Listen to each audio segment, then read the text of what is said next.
This episode of the podcast is brought to you by Core Group and Storyblocks. Hey, what is up, my friend? Welcome to the Grow Your Video Business Show. We're here for videographers and studio owners who want to learn how to get paid what they're worth, run a smarter business, and live a better life. My name is Ryan Coral from Studio Sherpas, and I am your host. Hey, today's episode is all about marketing. Easy and effective marketing ideas that videographers should be taking advantage of. My guest, Kim Walsh Phillips, incredible guest. I found her on Clubhouse, so we do talk a little bit about Clubhouse. We talk about paralysis analysis and the overwhelm that some of us experience when it comes to using social media to market our businesses. And then we also talk about the fastest way to close business on social media. Marketing your business shouldn't be hard. It should actually be fun. If you started your business, you probably didn't start it in order to become a professional marketer, but the best way for you to make the biggest impact in the world is to believe in yourself and what you have to offer the world and to believe it's good. It makes it so much easier to market or sell when you believe that you're serving your clients and that the only way to serve more clients is through sales and marketing. So let's do this sales and marketing thing in the most honest and authentic way, in a way that helps us stay true to ourselves and to our brand. Also, don't forget about our free workshop where I share the 4 magic questions that will help you get your client's budget without coming across weird or salesy. This is the same strategy that I've been using for years now, and also the same strategy that so many people inside of the Studio Sherpas community have been using too. It's going to help you speed up the sales process. It helps you work with right fit clients and the right size budgets, and it serves everyone in the process well, you and your clients. When you can help guide a client through this process, you can get access to the workshop if you go to studiosherpas.com/budget. And yeah, that's all I have to say about that. Props to our podcast sponsors, Core Group and Storyblocks, for making this show possible. Let's hop into this first bit about Core Group, and then we'll get into the episode. If there was one thing that could have ended my business 17 years ago, it would be because of the numbers. I hate accounting, taxes, W-9s, W-2s, W-40s, spreadsheets, all of that stuff. And I hate it mostly because I'm afraid of it. I'm just not great with numbers. If this sounds familiar, or if you're so new in your business that it's not even on your radar yet, you need Core Group. Core Group can help you create financial systems and tax strategies that you need so you can grow profitably, and they've been doing this for over 20 years. They become an extension of your team so that you can stay in your lane of expertise and then lean on them to help guide you along the way. For me, having a team of experts in my corner to help keep track of our books and just to make sure that we're budgeting for taxes appropriately, to have an actual strategy for our taxes and our accounting is priceless, and it allows me to sleep easier at night knowing that I don't have to be an expert in that arena. If you want to avoid surprises in your video business and you want experienced help building a plan for the future that you want, both professionally and personally, head over to studiosherpas.com/core for more information. And when you're ready to set up a free consult with them, make sure to mention Studio Sherpas for a special discount too. Got your back. Get more out of your accountant. Go to studiosherpas.com/core. What's up, friends? Hey, welcome to this episode. Today, my guest is Kim Walsh Phillips. Forbes magazine says that she is a must-read by those in business. I think that's like a big deal. She is the best-selling author of multiple books, including the ultimate guide to Instagram for business and the no BS guide to direct response social media marketing. She has spoken around the world and coached some of the biggest brands and thought leaders, having worked alongside Tony Robbins, Grant Cardone, Kevin O'Leary, Gary Vee, and others. She also resides just outside of Atlanta, Georgia, with her very tall husband and glitter-obsessed girls, and is fueled by faith, love, laughter, and lots and lots and lots of coffee. Kim, welcome to the show. There it is, folks. Is that a straw for your coffee? What is that? Yeah. I mean, again, like, you're over 40, you have lipstick on. This is how we do. Uh, Hi, I'm so happy to be here. Thanks so much for having me. I'm so glad you're here. I am over 40. I haven't done the lipstick thing yet. So chapstick is See, that smart? that's why you don't have the straw, but that's why you don't have the straw. It's a magical oasis of things that open once you place it on your lips. But I feel like drinking a hot liquid through a straw is just a recipe for disaster. I never said I was faint of heart. So Kim, tell me, look, what is your absolute most favorite thing about the work that you get to do? Every single day, I literally jump out of bed excited for the impact that the people that I serve that can make on the world. So I get this awesome, amazing opportunity to unlock reach for people. Like the people that I work with were so long relying upon word of mouth and referrals to grow their business. They were so good, but they didn't have control over how many they could reach. And the fact that I get to give them the opportunity to serve so many more people every single day, it just fuels my fire. Um, and the way we've structured the company I have now, I only do the things that I absolutely love. Well, And I don't do any of the stuff that I don't love. And so truly every single day, unless I have to do fifth grade math with my oldest daughter, is pure joy. It's pure joy. oh, new math. It's the worst. It is the I worst. mean, it's the absolute worst ever. It is. It's true. I'm going to make a note to send you. There's a comedian who does this whole bit on new math. It is amazing, and I think you will really appreciate it. Well, tell me a little bit about your team, the makeup of your team, and like what is the kind of stuff that you guys do? We coach entrepreneurs who are awesome individuals, but get freaked out by technology and social media on how to use technology and social media to reach more people who are waiting to buy from them. And so we coach, we have courses, we have events that we show people how to do that. And I used to have an agency that we did it for them.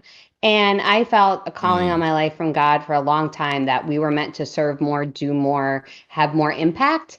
And it took a while for me to lean into that because I was really, really scared to give up my monthly recurring revenue from those really great clients.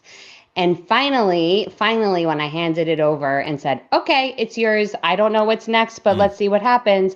I had an awesome company buy my firm, and we were able to go full time into coaching. And we went from the maximum I ever had in my agency was 30 clients to 11,000 coaching members served the first Oh year. my. And Wow. The so first we were year? like, this is a first year. And it was like those people were waiting the entire time. And that's how I see the people I help my people reach. There are people waiting for you right now.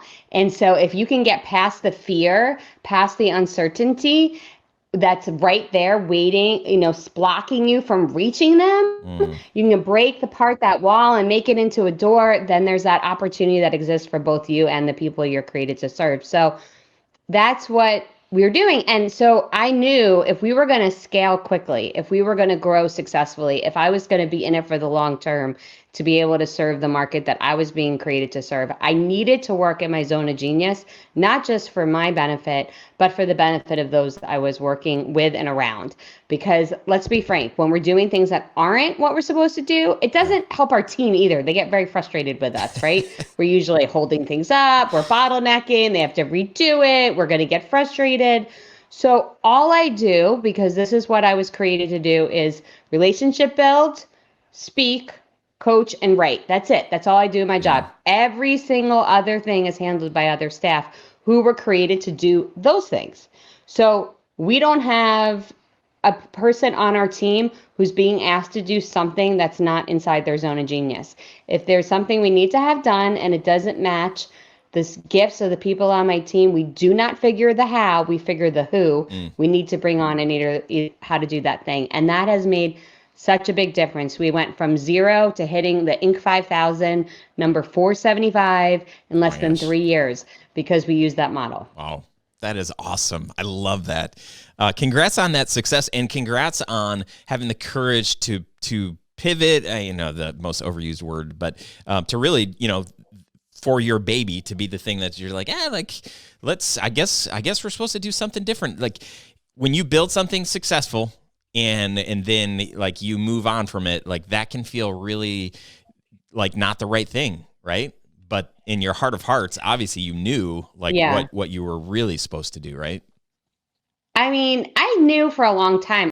I really hated it. Like, I have to tell you, I loved the strategy. I loved the sales. I loved the coaching. I loved working with my clients about what should their marketing funnel look like. I absolutely hated managing staff. I hated managing accounts. Like there was so much of it that I despised that why I was holding on to something I really, and I know now this to be true. The things that are our passions are not an accident. Those are our God-given superpowers. And why I was requiring myself to live in a space of despair, I do not know, but I'm glad that is over. And I am on a mission every opportunity I get to tell people, if you are doing a bunch of stuff that you hate, there is a better way and you don't need to do it like that anymore. Man, if that's the only thing that you hear on this episode, take that because, the exercise, one of the exercises that I have people go through as they go through our coaching and stuff is, when you start a video business, you're doing all of the things, wearing all the hats like everybody does when they start a business. And one of the very first things that people realize is that editing is such it's a vortex, because you can edit a project to death and we want our stuff to be awesome. And so, I try to teach like that's one of the things that you need to, get off of your plate so that you can focus on the things, unless that's your God-given thing. Like if that's the thing that you're supposed to be doing, like then maybe, that's where you spend the majority of your time. But for most of the people in this work, they want to find freedoms. They want to be able to make more money and getting stuck in the editing, but then also, all of the administrative tasks, all of the things that take away from being with people, thinking creatively, thinking how can we approach this job? How can we serve this client in a big, powerful way with a different kind of video? All of the other things become distracting. So getting a virtual assistant and getting help with these tasks. So, my homework a lot of times for people is to say, write a list, make a list of all the things that you despise doing in your business, make a list of things that you love doing, and then put stuff in the middle that you're just kind of like, it's neither here nor there. And then pick one of the things from the, I absolutely, hate doing this, and then think, are you the only person that can do that or that should be doing that? And if not, and it's probably not the thing, then find somebody else to do it. That is a huge, huge gift, I think, that you just gave us. Yeah, well, I'm so glad. And I might blow your mind on this one, but when I decided to do it that way, I was actually the fourth lowest paid person on the team. Like I was planning on scaling my company with incredible talent that could do amazing things that I couldn't do.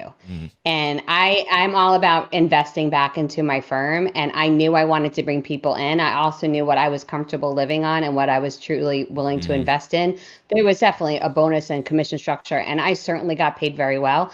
But I brought people in who I was willing to compensate them at a higher level than I wanted to take from my own firm, because that's what we were looking to create. So I think the VA is a beautiful place to start, but I do think sometimes people get so scared about the money that they stop themselves at that level. Like it's just at the admin and support side, but I'm talking one of my highest paid staffers. She's been with me for 18 years now. Oh, man. She is my operations director. She manages every single detail of my company, manages all of the staff.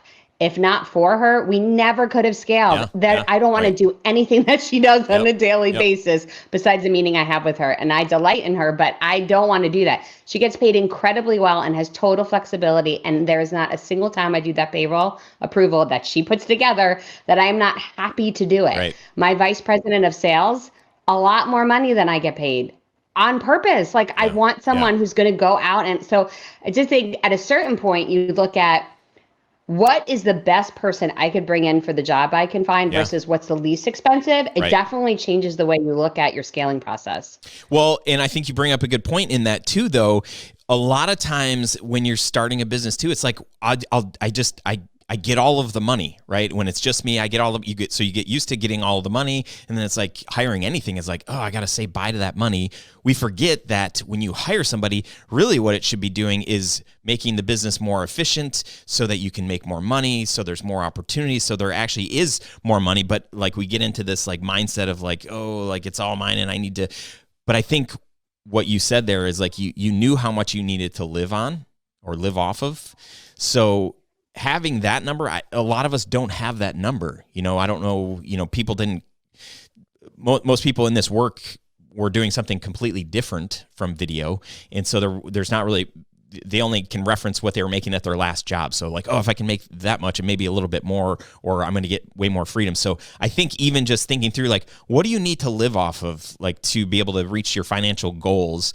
And then if you can meet that, then like all this extra that you could, if you could pay people more than yourself and still have the life that you want to live, that's, I mean, what else is it? Like, why would you want more?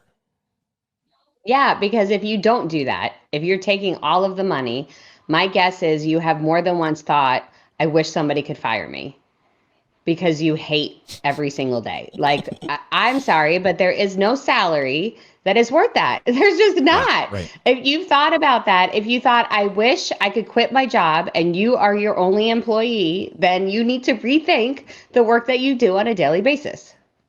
I love that. Yeah. There have been those days. I'm curious, as you worked with so many people. One of the things that I struggle with in the world of social media, today we're mostly B2B. Back in the day, we were B2C, and it was really easy when we were B2C. We knew who to when we were filming weddings, we knew who our target was. We knew exactly how to approach them, who to hang out with, who to network with. Social media posts that videos that we shared got reshared and reposted and all that stuff, and it worked. And then when we pivoted and said, hey, let's do the same thing like in the world of business. Let's tell some, beautiful cinematic stories for businesses. And, there weren't as many tiers, and the post didn't go viral, and we're like, what is going, like what? So for me, there was just a ton of frustration. Like Facebook didn't work how it did when we had our other brand. Instagram didn't work how it did with our other brand. LinkedIn was terrible 5 or 6 years ago for sharing anything, and it was just like a weird place to be. Today, it's much different. But for somebody like me I just have this bad taste in my mouth. And then there's also the whole comparison thing. I've got other people that are doing, much better looking work than what I do. Super, like, just amazing stuff. And so I'm kind of like, this is dumb. Why would I spend time posting when I'm not seeing any return? Nobody's booking me because of what but they used to, they used to book when I'm like posting weddings, but no business is like, Ryan, we saw the video that you did for the manufacturing company. It was really just amazing. We want that same thing. We haven't had experiences like that. So I have a bad taste in my mouth for like, bringing our brand into the social media world. And really, now I will preface this with, last year we committed to LinkedIn and we said, let's post regularly, let's show up, let's do more live workshops. And that has been working for us. But for the listener who's kind of maybe has had some of that same experience of me of like, I don't even know what to, I experience paralysis analysis because there's too many platforms. And then now when I settle on a platform or 3 platforms, I'm not really sure what to post. Like, is it worth it? I mean, have you seen success in businesses that are doing B2B, and where does somebody start that maybe has a bad taste in their mouth currently? Okay, cool. So do you have, let me just ask specifically, the folks that I'm speaking to right now, in general, they have some kind of sales process that probably starts with a conversation. When someone says, I'm interested in you doing work for me, can we chat? That's typically what's going to happen is that we're going to an appointment, right? Yep. Okay, cool. So I want you to think of social media like the beginning part. We follow a formula called magnet, opt-in, monetize, because mom, this one right here, hey, I know best. And so magnet, you're going to attract them to you with super valuable content that they resonate with. I'm going to tell you how to do that. O, you get them to join your list. And then M, you get them to monetize by encouraging them to book an appointment with you. So the first M for monetize, the thing that you want to do is make sure, or Magna, I'm sorry, the thing you want to do is make sure that you are putting out messaging that's not about you in any way, shape, or form, because nobody cares except your mama and maybe even her some days. Like, But because they need to see other people like them utilizing your services so that they feel like they're missing out. That is the point of social media. Okay. So how do you do this? Yes, you can feature case studies, but that is not awesome. The best possible thing for you to do is to do an interview series. Why an interview series? Because that gives you an opportunity to not only feature your clients, but it lets you interview people you want to have as clients.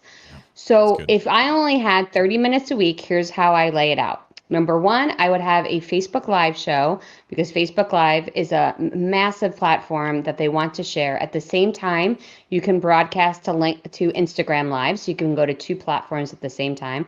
I'd be using a platform such as Ecamm that I could then also broadcast to YouTube as soon as I was done. Why that platform works so well is because you can schedule your broadcast ahead of time, and so people can be ready to watch it. And you could bring comments up on screen while you were chatting without saying it out loud. So that makes the video more usable on other platforms. It also celebritizes people who comment because they get to see their little picture up on screen, and that makes them want to comment more. As soon as you're done with your video, you're going to use the Facebook Live platform to slice it up into individual segments. So, for example, when I do a Facebook Live, you always come up with 4 main points that you're going to talk about, and I like to write them on index cards ahead of time. I'm fancy pants, so I use a black index card with a gold marker, but you can use whatever you want. Yeah. And I write it on a card, and then I have my notes behind. Okay, so they're seeing this, and I can keep track of my notes. As soon as I'm done, I know what my 4 points are. I can take that video and slice it into 4 sub videos very quickly, because my card was my indicator of where the edit spot is. Then after those are done, I can reuse that content for LinkedIn posts, Twitter posts, Facebook stories, Instagram stories. I can also download it and use it as a podcast episode. All of that is great, but really the point of this entire thing is so I can put together a media package that I can give to the person I just interviewed so that they can share it with their world, because that's what I'm trying to get to. Now, if you've created content for that market specifically that you're interviewing someone on, I would be featuring a video prior to my interview starting on the live in the beginning and the end with a sizzle reel featuring your best work that is in that niche, because that person has their undivided attention while you were sitting there and they have to see it. Okay.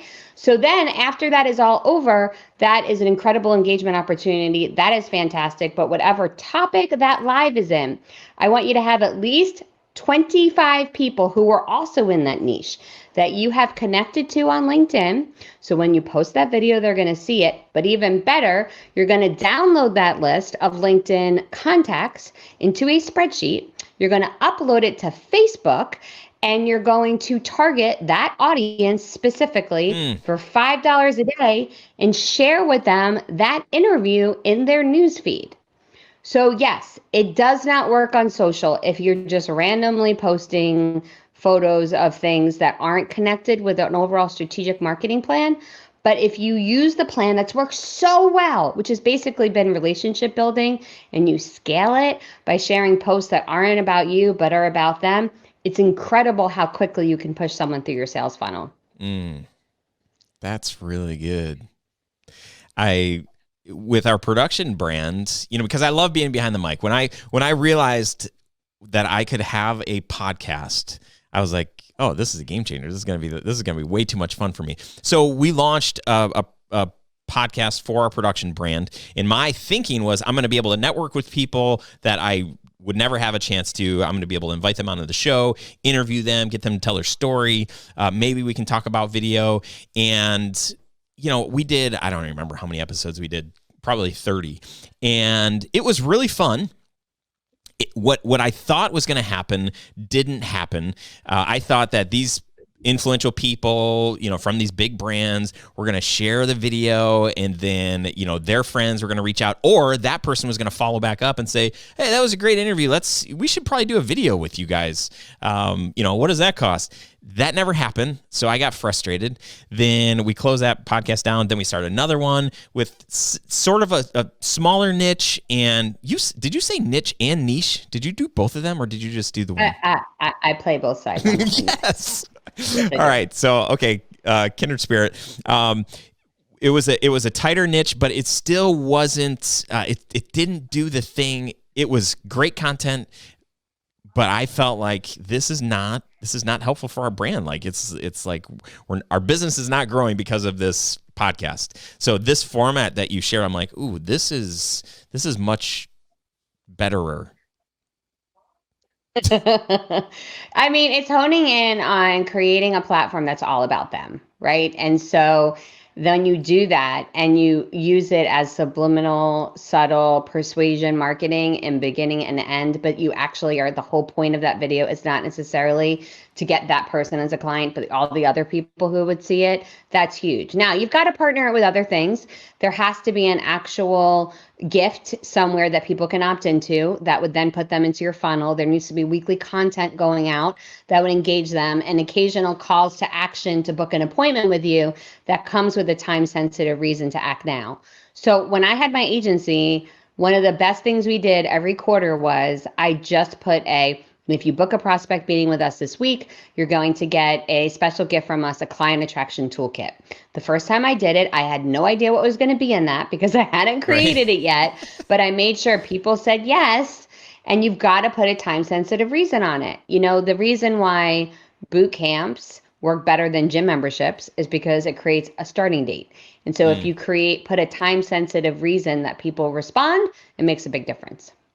Yeah, so we've tried that, and I think our offer was not compelling enough, because the challenge that we've had, most of the video projects that we do with clients, they average close to $20,000. So for somebody to go from like, oh, I just had this really cool interview with Ryan and they gave us, some cool videos, and that was cool.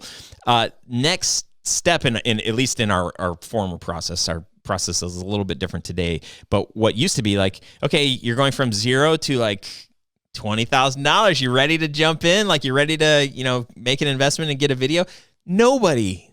I haven't come across anybody that's just like, yeah, I really like that guy. We should do a video and spend $20,000 or more with these guys. So talk us through like that. Like, what do you do when the gap is very wide there, from going from not spending anything but some time to, trying to get somebody to spend $10,000, $20,000 or more?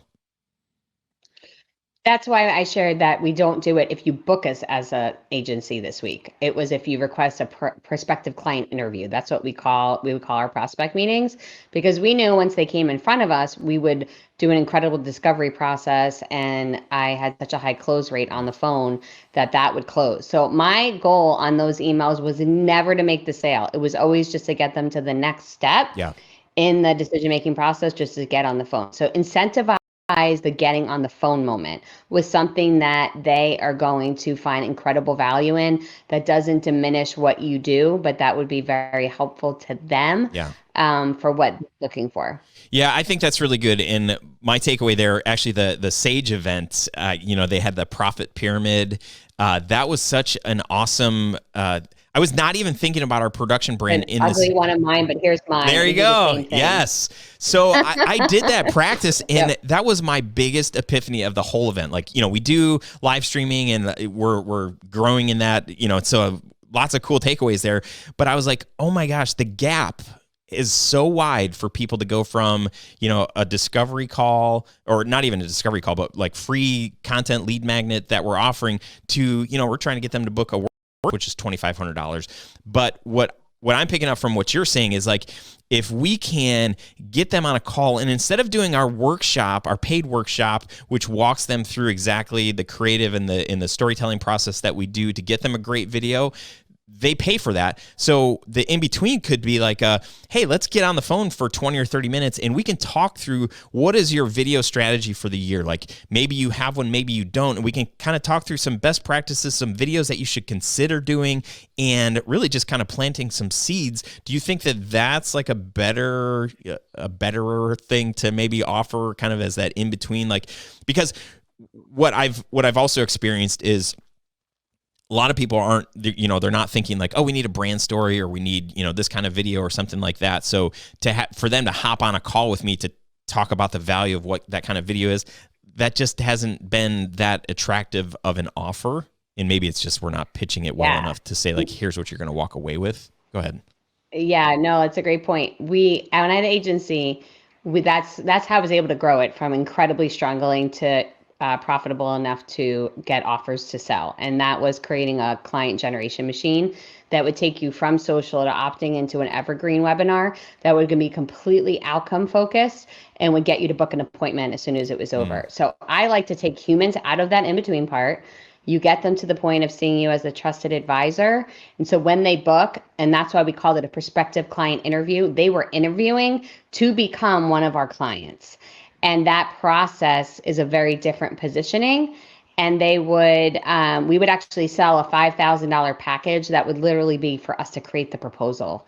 Yeah, and that was a very different, that strategic plan that would have our proposal in it. Most agencies do that completely for free and all day long, but we got paid $5,000 to do that. So even if they didn't keep going with us, we had a commitment from them. And people are odd. There's so many times that people would pay that and we would actually never even hear from them. Yeah. They would never even do the onboarding call. But that was profitable. So that's okay. That's their choice. The pay button made them feel good that day. Right. Let's go you, dude. Mm-hmm. But that automated process is really what made a huge difference because it was a qualifier. Right. And I would be remiss if I didn't say one of the biggest things that we use and that we encourage people to use is a book, because people can find you on Kindle. It's the greatest search engine in the world. They see you as an expert. Now, not in video, because nobody woke up today be like, you know what I really want? I really want to know more about video. No, but they're like, I want more customers. Right. So it's like for a video production company to come up with like the branding, the so-and-so, whatever industry, the manufacturer's guide to branding domination or the client generation or customer generation, that you become the thought leader in the space that your people actually want, not in the thing that you do, right? Because that's what they're looking for. Yeah. Oh man, that's really good. I like that. Yeah, that's really smart. Nobody's waking up thinking like, oh man, you know what I need? I need to call Tell Studios. I need one of them videos there that they're doing. But yeah, their struggle. They're having a hard time going to sleep at night because they're worried about not making enough money, not having enough clients, not closing enough deals, and giving them that solution. I think that's the big takeaway is whatever the thing is that you're going to offer them, it's like have them walk away feeling confident that this is part of the solution, or this is the solution. And video production, obviously, like that is the solution for everybody. So this shouldn't be that hard to figure out. And I would even say more than confident, like craving what you do, wanting it, begging for it, that you get to pick and choose who you work with. Like one of the best things that you can be in a position of, you have so many leads coming in, you can pick and choose who you work with. So when you have a cheap jerk face, because we've all had them, come to your door, you don't have to say yes because you need the money. Yeah. You get to say, God has a plan for you, but it is not with working with my company. Good day, sir. And you can pick the next person that is on the path. Oh man, that's funny. That's really good. Kim, how can people keep up with what you're going on? I mean, I've listened to you on Clubhouse. I've watched video of you. I heard you Zoom on Clubhouse as well. Where can people follow some of the awesome stuff that you're doing? My company is called Powerful Professionals, so you could check us out there. And my name is Kim Walsh Phillips, and I'm on all the social media, so you can find me anywhere that you are. I love it. How do you want to leave us today? I mean, you've already dropped the mic, I think, a couple of times, so that the expectation shouldn't be that high, but here you go. Without a doubt, you were made to thrive. Mm-hmm. And so in some way, if that does not feel like your truth, It is not meant for you to work harder or to do more, but instead to look, and perhaps there is a cleaner, softer, gentler way to accomplish your big dream so that you can live every day in joy. Yes. Oh man, I love that so much. That you're hitting me in a soft spot like this. Yeah, today I had a really good call with my mastermind buddy Graham this morning, and yeah, just that idea of the heavy lifting, like owning a business, running a business. It's hard. There are struggles, there are frustrations, there's annoyances, there's all of that. All that stuff comes with it. But I think we know when we're kind of spinning our wheels and we're not getting the results that we want, and we're not getting the fulfillment that maybe that got us into the thing, or maybe we're wanting to get into another thing. And I think that's really good. That permission to walk away from the thing, and hopefully that's a job or something like. Unless it's a crappy relationship or something, but yeah, I love that. That's really good. That's rich. Thank you. You're welcome. Thanks so much for having me on. It's been an absolute pleasure being with you. Oh my gosh. Yeah, I'm so glad we got to do this. I'm super excited for your continued success, and looking forward to maybe hanging out some more, doing some cool stuff together. That would be awesome. Hey, if you enjoyed this episode, would you hit that like button? And if there's someone that you think could benefit from it, don't be shy. I would love for you to share this episode with them. So what do you think? Did you come away with any marketing ideas or things that you can do to market your video business in a way that stays true to your brand? If so, let me know. Leave a comment. I would love to hear from you. Lastly, if you haven't joined our free Facebook group yet, what the heck are you waiting for? This is a community of people that we're learning together. We're growing together. So you're missing out if you're not a part. Go to studiosherpas.com/Facebook, and it'll forward you to the Facebook page, or just go on to Facebook and type in Grow Your Video Business. But we're there. We're hanging out, and we're sharing. We're learning. We're growing. All of that good stuff. That's it for now, my friend. Thank you so much for hanging out on this episode. I will talk to you next week. See ya? Sound good? Okay. Until then, climb on and peace out. Back when I started my video company, stock footage, it used to be the worst. It was terrible quality, super cheesy shots, and really small selection, and it was really expensive. That is not the case with Storyblocks. They offer affordable subscription plans to their enormous library of stock footage, and with their unlimited access plan, you get access to the whole library, including HD and 4K footage. They've got After Effects and Premiere Pro templates, music, images, sound effects, and more. Seriously, there is tons. There have been so many projects where our team just needed one extra shot. Maybe the day after the shoot, the client was like, hey, this would have been a great thing to get. And we're like, ah. Or in post-production, they're like, hey, it'd be a really cool shot. We've saved our clients and ourselves a ton of money and headaches and heartaches. And we've saved a couple of projects that just needed that one special shot with our Storyblocks subscription. Head over to storyblocks.com/studiosherpas to help you create more video with their affordable subscriptions.